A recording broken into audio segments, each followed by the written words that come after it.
할렐루야. 아멘. 옆에 계신 분께 나는 하나님께 택한 사람입니다.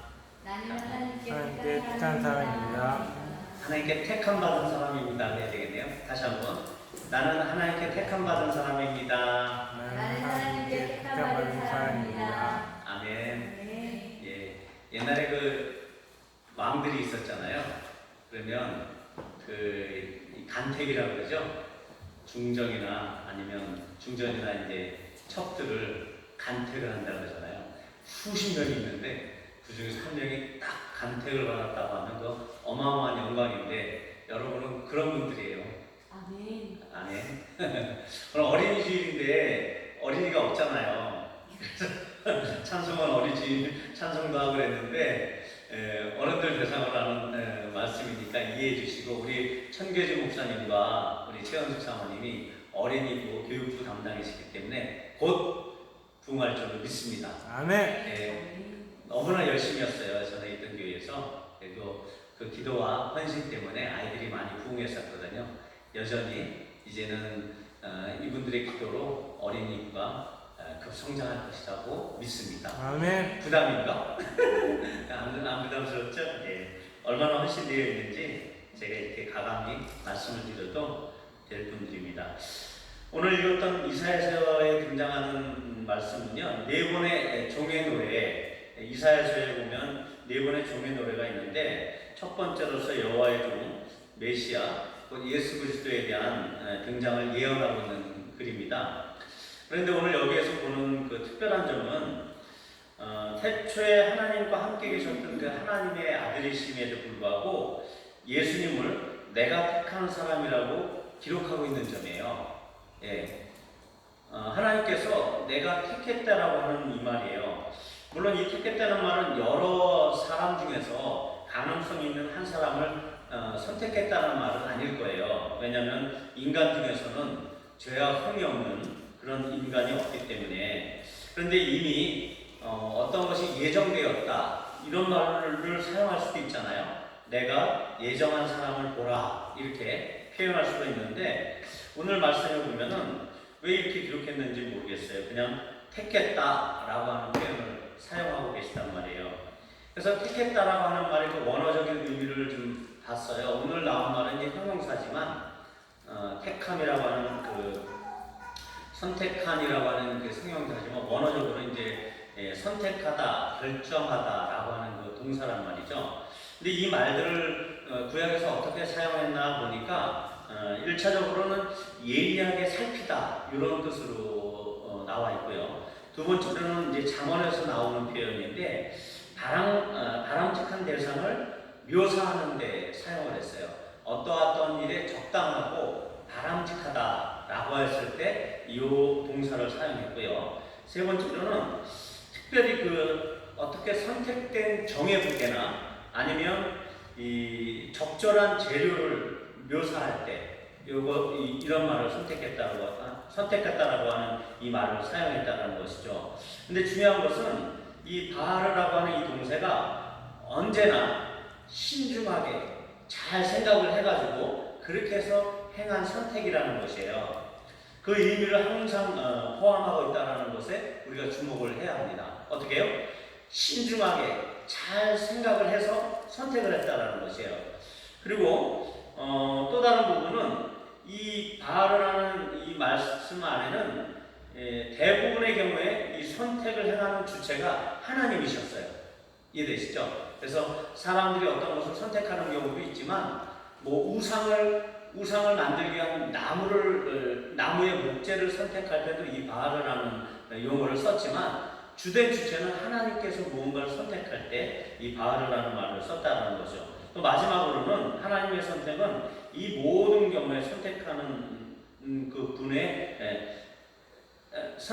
분의 그 어떤 그 의무성, 내가 아무거나 멋대로 이렇게 선택한 것이 아니라 그분이 이것을 선택할 때는 실용성에 염두를 두고 선택을 했다는 거예요. 뭔가 써먹으려고 제대로 된 사용 가치를 가졌을 때 하나님께서 선택했다는 것입니다. 우리가 알고 있는 메시아 혹은 그리스도라고 하는 이름은 기름 부음 받은 자라고 하는 의미인 것을 우리가 잘 알고 있잖아요. 기름을 부었다. 이것은 이제 구약에서 보면 세 가지 직분에 있어서 기름을 부었잖아요. 왕, 또 제사장, 그 다음에 선지자, 이런 사람들에게 기름을 부었는데, 이 메시아 그리스도는 기름 부음 받은 자라는 뜻이에요.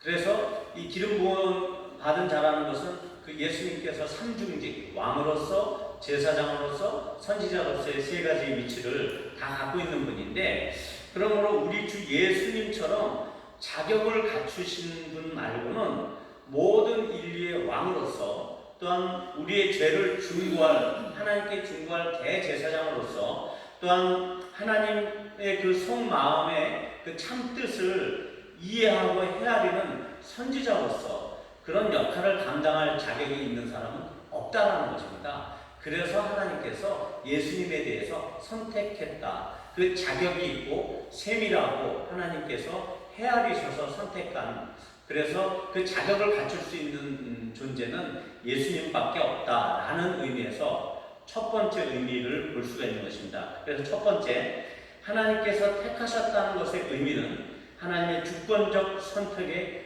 유일하심을 나타내는 그 자격을 가지신 유일하신 분이 바로 예수님이고, 그 유일하신 분으로서의 택하심을 입었다라는 뜻이 택하심의 첫 번째 의미입니다. 두 번째, 택했다는 것의 의미는 그리스도 안에서 택함을 받을 다른 약속의 후사들, 즉 하나님의 예수 그리스도로부터 나오는 하나님의 백성들을 택하시기 위해서 그 택하신 모든 자들의 대표, 장자로서의 자격으로서의 그 택하심을 의미한다는 것입니다. 이해되셨죠? 그분만이 택함을 받은 것이 아니라 그 그리스도 예수 안에서 그분을 믿음으로 믿고 그분을 따르는 모든 사람들이 그 예수 그리스도 안에서 같이 택함을 받았다라는 의미로 볼 수 있습니다.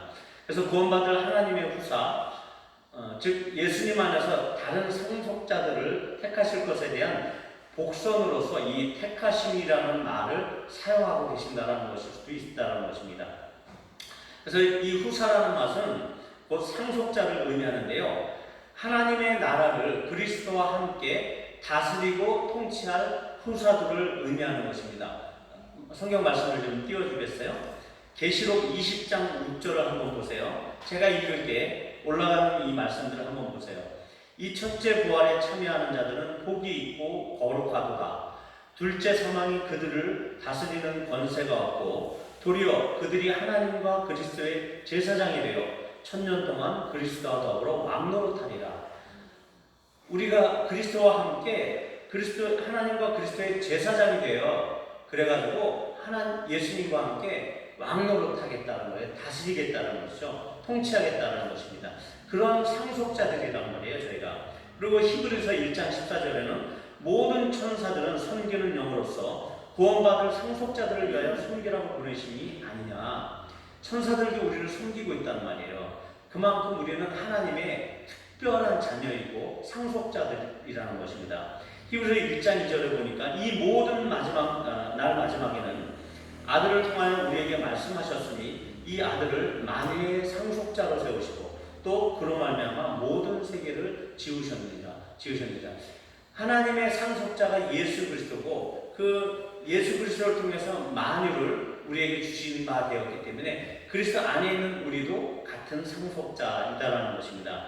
에베소 3장 6절 보면 이는 이방인들이 복음으로 말미암아 그리스도 예수 안에서 함께 상속자가 되고 함께 지체가 되고 함께 약속에 참여하는 자가 되리라. 우리가 이미 이방인으로서 그리스도와 함께 상속자가 되었다라고 성경의 여러 구절에서 말씀하고 있어요. 세 구절만 더 보겠습니다. 우리로 그의 은혜를 힘입어 의롭다 하심을 얻어 영생의 소망을 따라 상속자가 되게 하려 하십니다. 영생에 대한 소망을 가진 우리가 상속자라는 것입니다. 믿음으로 노아는 아직 보이지 않는 일에 경고하심을 받아 경외함으로 방주를 준비하여 그 집을 구원하였으니 이로 말미암아 세상을 정죄하고 믿음을 따르는 의의 상속자가 되었느니라. 우리가 믿음을 따르는 의의 상속자가 되었어요. 마지막으로 로마서 4장 16절에 그러므로 상속자가 되는 그것이 은혜에 속하기 위하여 믿음으로 되나니 이는 그 약속을 그 모든 후손에게 붙게 하려 하십니다. 율법에 속한 자에게 뿐만 아니라 아브라함의 믿음에 속한 자에게도 그러하니 아브라함은 우리 모든 사람의 조상이라. 그래서 우리가 믿는 그 믿음으로 말미암아 우리는 이미 하나님 나라의 상속자가 되었다는 것을 확실하게 믿으셔야 됩니다. 이 상속자로서의 택함을 우리의 택함을 또한 말씀하시고 있는 것입니다. 세 번째 택하심의 의미는 영원전부터 나의 택함도 예정되어 있다는 것을 하나님께서 말씀하시고 계시는 거예요. 하나님께서 우리를 택했다, 예수 그리스도를 택했다라고 하는 것은 이미 예수 그리스도 안에서 우리의 택함이 창세가 이 세상이 만들어지기 그 이전 영원부터 하나님의 그 속마음 계획 안에서부터 우리가 이 시대에 그리스도 안에서 택함을 받을 것에 대한 그 예정이 돼 있다는 말씀이신 것입니다. 우리 고린도 전서 2장 7절에서 10절 화면에 올라오는데 이걸 한번 같이 읽어볼까요? 우리 함께 같이 읽도록 하겠습니다. 시작. 오직 은밀한 가운데 있는 하나님의 지혜를 말하는 것으로서 곧 감춰졌던 것인데 하나님이 우리의 영광을 위하여 만세 전에 미리 정하신 것이라. 이 지혜는 이 세계의 통치자들이 한 사람으로 알지 못하느니 만일 알았더라면 영광의 주를 십자가에 못 박지 아니하였으리라. 기록된 바 하나님이 자기를 사랑하는 자들을 위하여 예비하신 모든 것을 눈으로 보지 못하고 귀로 듣지 못하고 사람의 마음으로 생각하지도 못하였다 함과 같으니라. 오직 하나님이 성령으로 그것을 우리에게 보이셨으니 성령은 모든 것 곧 하나님의 깊은 것까지도 통달하시느니라. 하나님의 성령께서 이 지혜에 감춰졌던 것들을 이 시대에 미리 정하셨던 그것들을 이 시대에 우리에게 이미 드러내고 계신 것입니다. 그 나의 택함, 그것도 하나님께서 아주 신중하게 그러면서도 잘 생각하셔서 행한 선택이라는 것에 대해서 우리는 깊은 인식을 갖고 있어야 됩니다. 우리가 쉽게 선택되어진 것이 아니에요. 예수 그리스도 안에서 만세전에 하나님께서 아주 치밀하고 세밀하고 성실하게 우리를 선택하시기 위해서 준비하셨다가 이 시대에 성령을 통해서 그 비밀을 드러내신 것에 대해서 우리는 이 택함의 귀함이 얼마나 귀중한 것인지 알아야 되는 것입니다. 영원전부터 우리가 하나님의 택함을 받았다는 것이 거짓말이시길 바라시는 것은 아니겠죠. 그게 아니라면 우리를 택하셨다고 하는 이 진리가 얼마나 우리에게 감사한 것인지 우리는 인지해야 합니다. 이렇게 서두에서는 하나님의 택하심 안에 있는 의미에 대해서 살펴봤다면 이제는 우리를 왜 택하시는 것인지 그 이유에 대해서 알아보도록 하겠습니다. 우리가 오늘 읽은 이 말씀 이사야 42장인데요. 우리가 지금 묵상하고 있는 구절들이 42장, 이사야 43장 이쪽 부분이란 말이에요. 이쪽 부분을 우리가 성경을 보면서 다시 한번 하나님께서 우리를 왜 택하셨는지 이 부분을 좀 보도록 하겠습니다. 이사야 43장 10절로부터 나와 있는 구절인데 띄워주시면 제가 요약해서 말씀을 드릴게요. 먼저 10절을 제가 읽으면 나 여호와가 말하노라 너희는 나의 증인 나의 종으로 택함을 입었나니 이는 너희가 나를 알고 믿으며 내가 그인 줄 깨닫게 하려 함이라. 나의 전에 지음을 받은 신이 없었느니라 나의 후에도 없으리라. 나는 여호와라 나 외에 구원자가 없느니라. 이렇게 말씀하고 있단 말이에요. 15절에 보니까 나는 여호와 너희의 거룩한 이요 이스라엘의 창조자여 너희의 왕이니라. 이 택함의 의미에 대해서 이 구절에 뭐라고 말씀하시냐면 하나님이 어떠하신 분이심을 알려주려고 우리를 택하셨다라는 것입니다. 우리를 택하신 이유는 야 내가 이런 사람이야 이렇게 뻐기시려고 우리를 택하셨다는 거예요. 이 택함 받은 우리에게만 그분이 자신을 알리시고 싶으시다라는 것이죠. 나 이런 사람이야 라고 하면서 보여주고 싶으신 거예요. 나 이런 존재야. 어린아이가 갓난아이 때는 부모가 누구인지 모르잖아요. 근데 그 아버지가 와서 까꿍까꿍 아빠야 이렇게 하잖아요. 그 아빠임을 하나님께서 보여주고 싶으시다는 거예요. 그런 의미에서 하나님이 자신이 어떠하심을 알려주려고 우리를 선택하셨다는 것입니다. 이사야 43장 10절에 보니까 이는 너희가 나를 알고 믿으며 내가 그인 줄 깨닫게 하려 함이라. 이 말은 우리는 피조물에 불과하지만 하나님께서 우리에게 그 사랑을 호소하고 있는 것처럼 들리지 않습니까? 하나님께서 자기의 관심을 호소하고 계시다는 것처럼 우리가 듣게 되는 것입니다. 왜냐하면 사랑의 본체이신 그분의 형상을 따라서 우리를 지으셨다라고 한다면 우리가 그렇게 하나님 앞에서 사랑스러운 존재일 수밖에 없다라는 것이죠. 그렇기 때문에 우리에게 자신을 알리시는 것이 그저 좋으신 것이에요. 나 아빠다. 나 좀 알아봐달라. 이렇게 하나님께서 우리를 그분이 계시하시길 원하시는 거죠. 우리가 하나님을 어떤 분으로 알기를 원하실까요? 오늘 이 성경 구절들에 보니까 우리 삶의 모든 문제에 구원자이심을 우리가 알기를 원하시는 것입니다. 우리 일상에서 나타나는 모든 문제에 구원자이신 것을 우리가 알아야 되는 것이죠. 믿는 백성 이스라엘의 거룩한 이로서 알기를 원하신다고 나와 있어요. 예, 그분이 믿는 백성은 우리 모두의 거룩하신 이다라는 의미를 우리가 좀 되새겨 봐야 됩니다. 나라고 하는 하나의 전 인격체의 창조자이심을 알기를 원하신다라고 말씀하고 계세요. 나 한 사람, 나라고 하는 이 고귀한 인격체, 나의 창조자이다라는 것이죠. 나를 만드신 분, 이분을 꼭 기억해달라는 말씀입니다. 나의 인생의 모든 영역에 있어서 왕임을 또한 알기를 원하시는 것이죠. 결국 하나님께서 우리의 아버지로서 하나님을 알리고 싶은 것입니다. 우리의 삶의 모든 영역에 있어서 그분이 창조자로서 우리를 만드신 분으로서 우리를 사랑하시는 분으로서 우리의 모든 인생의 연민과 고민들을 같이 할 수 있는 분으로서 아버지로서 같이 하고 싶다라는 말씀입니다. 이것이 첫 번째, 하나님께서 우리를 택하신 이유인 겁니다. 두 번째, 그래서 그 하나님을 아는 만큼 이제는 그분의 말씀을 전적으로 믿고 그 말씀만을 따르길 원하셔서 선택하셨다라는 것입니다.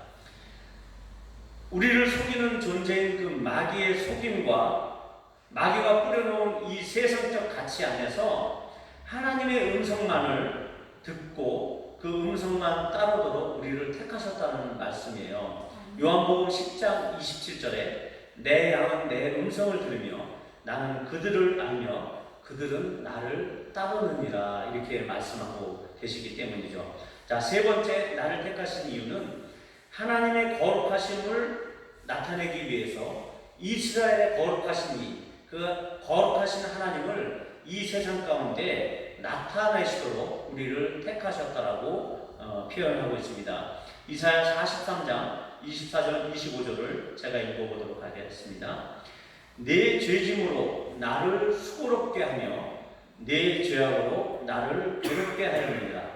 나는 나를 위하여 내 허물을 도말하는 자니 내 죄를 기억하지 아니하리라. 왜 하나님께서 내가 짓는 그 죄에 대해서 우리의 죄악과 우리가 갖고 있는 그 죄짐에 대해서 괴로워하시는 걸까요? 나는 내가 즐거워서 죄 짓는 거 아니에요? 근데 왜 하나님은 그 죄에 대해서 괴로워할까요? 자신의 자녀들의 죄악이 우리 자신의 자녀들이 죄를 지어서 그 죄악을 짓는 것을 볼 때 하나님은 그 하나님의 속성이 거룩하심에 배치되시기 때문에 결국은 괴로움을 당하실 수밖에 없는 것이죠. 우리가 그저 낳은 자식들이 아니거든요. 말씀드렸다시피 창세 전부터 하나님의 속마음 가운데 정말 세밀하게 계획되셔서 우리가 이 땅에 태어난 존재들, 하나님의 택하신 존재들, 하나님의 자녀들인데도 불구하고 그 하나님의 거룩하심에 반대되어서 죄를 짓는다라고 하면 하나님의 거룩하심에 배치되는 것입니다.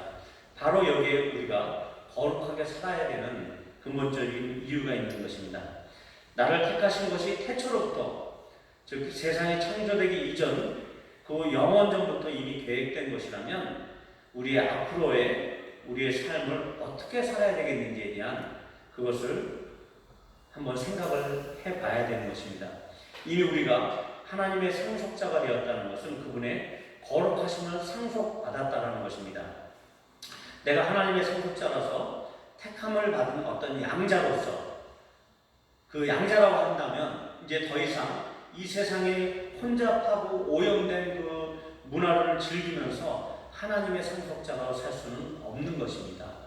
거룩하신 하나님의 그 상속자로서 그분의 거룩함을 상속받았기 때문입니다. 레위기 11장 49절에서 나는 너희의 하나님이 되려고 너희를 애굽 땅에서 인도하여 냈다. 그런데 그 여호와가 내가 거룩하니 너희도 거룩하라 라고 말씀하고 계신 것입니다. 데살로니가 4장 3절에서는 하나님의 뜻은 이것이 너희의 거룩함이라 곧 음란을 버리고 이렇게 말씀을 하고 있거든요. 결국 하나님께서는 나의 구속뿐만 아니라 나의 거룩함을 위해 우리를 그러니까 하나님의 거룩함을 위해 우리를 택하신 것입니다. 그렇게 우리가 사는 것이 하나님을 하나님답게 예언하는 것이고 그처럼 거룩하신 하나님께서 우리의 하나님, 나의 하나님 되시기를 원한다는 것을 우리가 알 수 있는 것입니다. 아담과 하와에게 있었던 사탄의 미혹과 그 속임을 하나님께서 허락하신 이유는요, 바로 우리의 순종, 우리의 거룩함의 훈련을 위한 것이라는 것을 이해하시길 바랍니다. 우리의 삶에 있어서도 여전히 사탄의 미혹과 유혹이 있잖아요. 이것 역시 하나님께서 우리의 거룩의 훈련을 위해서 준비해 두신 하나님의 은혜인 것입니다. 우리를 죄악 가운데에서 택하신 것, 우리의 완전한 구속은 단순히 우리가 우리 입술의 믿음의 고백뿐만이 아니라 우리 삶의 거룩함을 완성하라는 의미라는 것이죠. 그래서 하나님의 구속함, 우리를 택하셨다라고 하는 것은 단순히 우리가 입으로만 하나님 우리가 주의 자녀예요, 내가 택함을 받았어요, 기뻐요, 룰루랄라가 아니라 하나님의 그 거룩하심을 우리의 삶 가운데서 그대로 반영하고 그 삶이 우리 삶 속에서 완성되어지는, 그 거룩함이 우리 삶에서 완성되어지는 것에 목표가 있다는 것입니다. 그것이 우리의 노력으로 되는 것은 결코 아닙니다. 하지만 우리를 택하신 이유를 거룩함에 두신 그 하나님께서 그 거룩함에 두신 그 존재인 그 우리의 왕께서 거룩하시기 때문에 그 왕의 거룩하심을 날마다 바라보고 그분을 알아가기 위해서 그분과의 교제를 놓지 않을 때 그 거룩함은 우리에게 선물로 주어지는 것입니다. 그렇기 때문에 우리가 날마다 주님과 깊이 교제하고 주님과 동행한다라고 하면 하나님의 그 거룩함이 어느덧 우리 삶 가운데 완성되어지고 정말 우리가 하나님의 거룩함을 이 세대 가운데 드러내는 그런 사람이 되는 것이죠. 결국은 그 하나를 보기 위해서 하나님께서 우리를 택하시는 것입니다. 마지막으로 하나님이 어떠한 분이심을 세상에 알려달라고 증인으로 택하셨습니다. 아빠로서 우리에게 그분을 계시하셨잖아요. 근데 이제는 네가 경험한 아빠를 세상에 좀 알려줄래? 이렇게 우리를 부르셨어요. 증인으로서. 이사야 43장 10절 다시 한번 볼까요? 나 여호와가 말하노라 너희는 나의 증인, 나의 종으로 택함을 입었나니 이는 너희가 나를 알고 믿으며 내가 그인 줄 깨닫게 하려 함이라. 나의 전에 지음을 받은 신이 없었느니라 나의 후에도 없으리라. 이사야 43장 21절에는요 이 백성은 내가 나를 위하여 지었나니 나를 찬송하게 하려 함이니라. 제가 초두에 말씀드렸듯이 하나님께서 우리를 택하심에는 실용성을 가지고 택하셨다고 했잖아요. 임의로 막 무작위로 택하신 게 아니란 말이에요. 요거 내가 써야 되겠네, 이렇게 실용성을 가지고 우리를 택하셨는데 어떤 부분이에요? 네, 이렇게 하나님의 그 아름다우심과 하나님 아버지의 그 풍성하신 사랑과 은혜를 세상에 알려달라고 우리를 선택하신 것입니다. 그래서 나를 찬송하게 하렵니다. 이 찬송은 하나님을 향한 우리의 찬송이기도 하지만 세상을 향한 찬송일 수도 있다는 것입니다. 그의 백성을 끔찍히 사랑하셔서 자신의 백성들의 곤란으로부터 구속하시는 그 구원자이신 여호와, 그들을 열심히 교육하셔가지고 영원한 하나님의 거룩한 자녀로 삼으시려고 하는 그 하나님의 열심을 세상에 널리 선포하기를 원하신다는 것입니다. 이사야 43장 4절에 내가 내 눈에 보배롭고 존귀하며 내가 너를 사랑하였은즉 내가 네 대신 사람들을 내어주며 백성들이 네 생명을 대신하리니, 악인들을 우리 대신에 내어줄 정도로 하나님께서는 우리를 그렇게 사랑하고 계신 것입니다. 이렇게 우리를 끔찍하게 사랑하시는 하나님의 사랑은 불꽃보다도 질투보다도 더 강하시다는 것을 세상에 알려야 할 그런 가치가 있는 것입니다. 그것을 선포할 존재는 그 사랑을 알고 그 사랑을 받은 택함 받은 우리라는 것을 우리가 여실히 깨달아야 하는 것이죠. 아멘. 이사야 42장 4절에 그는 세하지도 아니하며 낙담하지 아니하고 세상에 정의를 세우기에 이르리니 섬들이 그 교훈을 낭망하리라. 예수님께서는 쇠할 일이 없어요. 낭망하실 일이 없는 것입니다. 그 예수님처럼 우리도 쇠하거나 낙담하지 않는 것을 낙담하지 않을 것에 대한 것을 우리도 명심해야 합니다. 물론 우리가 육신으로 살면서 육신적으로, 신체적으로, 경제적으로 혹은 일시적으로 아니면 일생 동안 어떤 가난과 장애를 가지고 살아야 하는 사람들이 있는 것처럼 우리 인생이 어떻게 보면 쇠한 것 같고 어떻게 보면 낙담할 만한 일이 끊임없이 우리를 덮치는 것처럼 보일 수가 있습니다.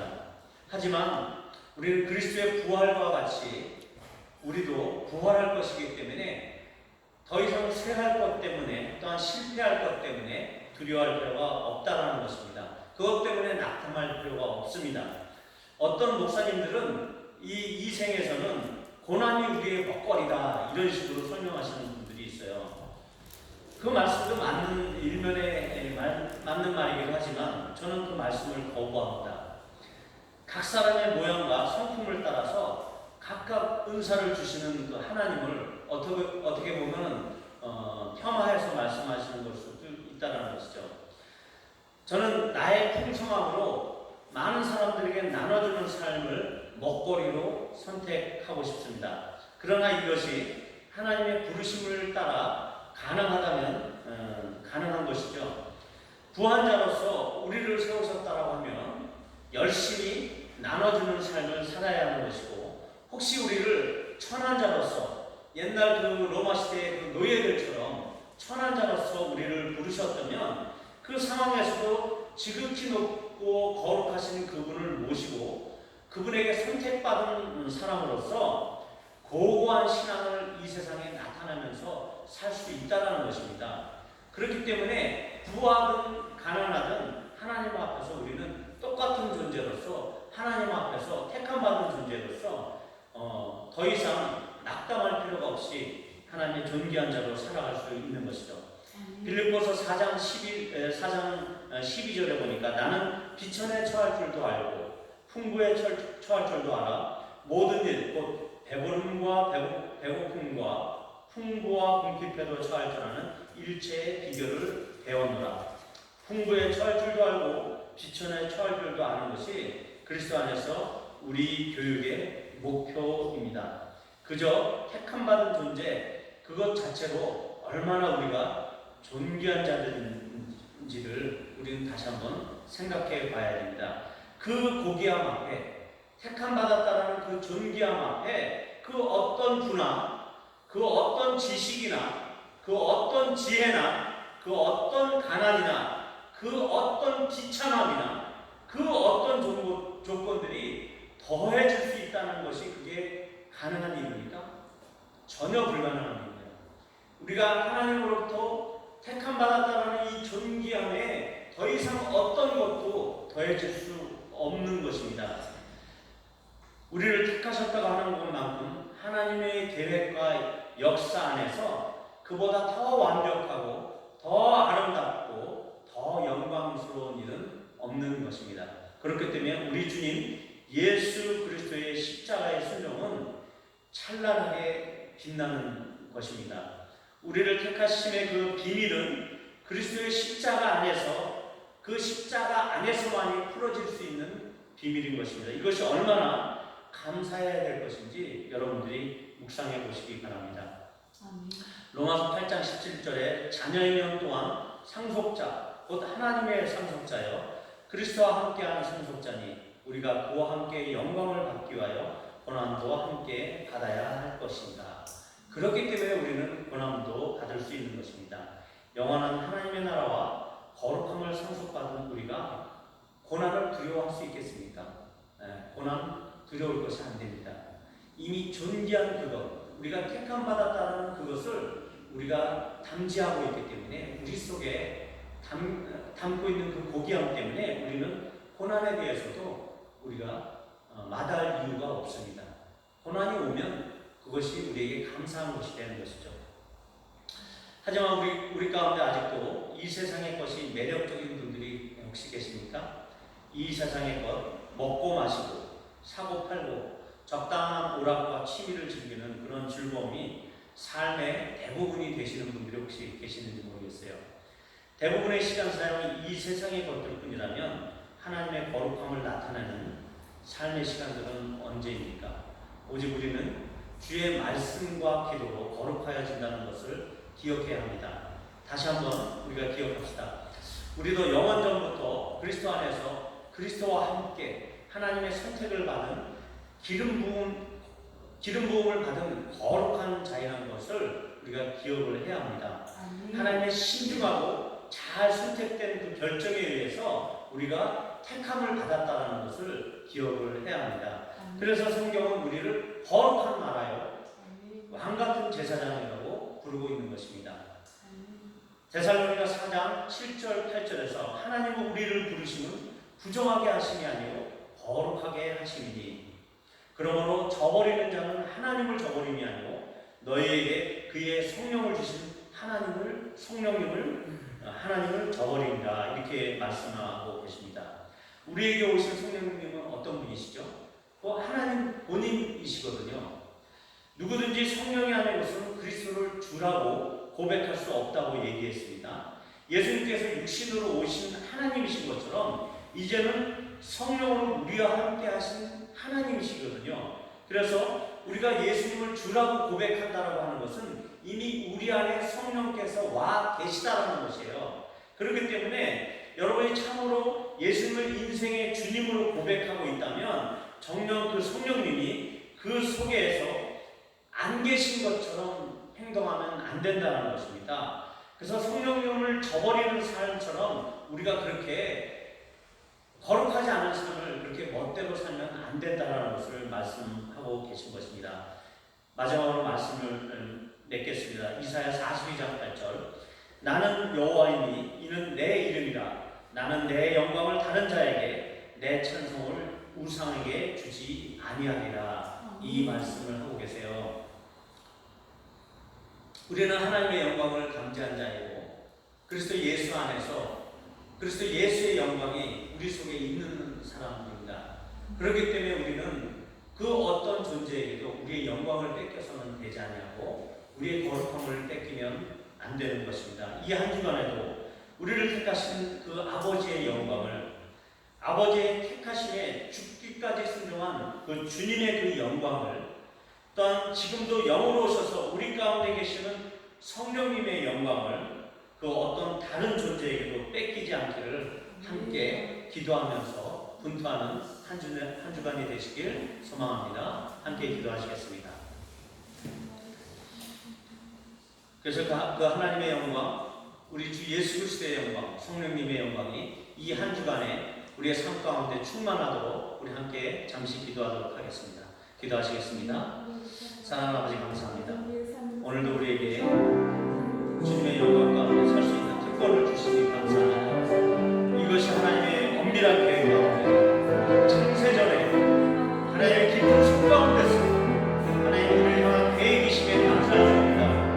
우리가 하나님 가치 없이 선택받은 것이 아니라 하나님의 가장 가치 있는 예수 그리스도 그분의 아들을 지키시고 하나님 그분을 육신으로 보내서 아버지 우리를 대신하여서 피 흘리게 하심으로 인해서 얻음 가치 있는 존귀한 존재인 것을 우리가 고백하며 하나님의 택함이 얼마나 가치 있고 영광스러운 것인지 우리가 다시 한번 되새겨 기억함으로 인해서 하나님의 이 영광을 빼앗기지 않으며 하나님의 그 거룩하신 가운데 우리가 이 한 주간 살아갈 수 있도록 주께서 함께하여 주시옵소서. 이 시간 간절히 구하오니 하나님이 이 세상에 오염되고 더러운 것들 가운데 우리가 더 이상 오래 머무르지 않도록 주께서 인도하여 주시고 주님의 말씀 가운데 머무르며 주님을 더 찾고 주님과 교제하며 하나님의 아름다움을 누리는 그런 삶을 살 수 있도록 주님 함께하여 주시옵소서. 그런 은혜가 우리에게 함께 하시기를 원하며 우리 주 예수 그리스도의 이름으로 기도합니다. 아멘. 찬송가 565장 부르시면서 하나님께 봉헌하겠습니다.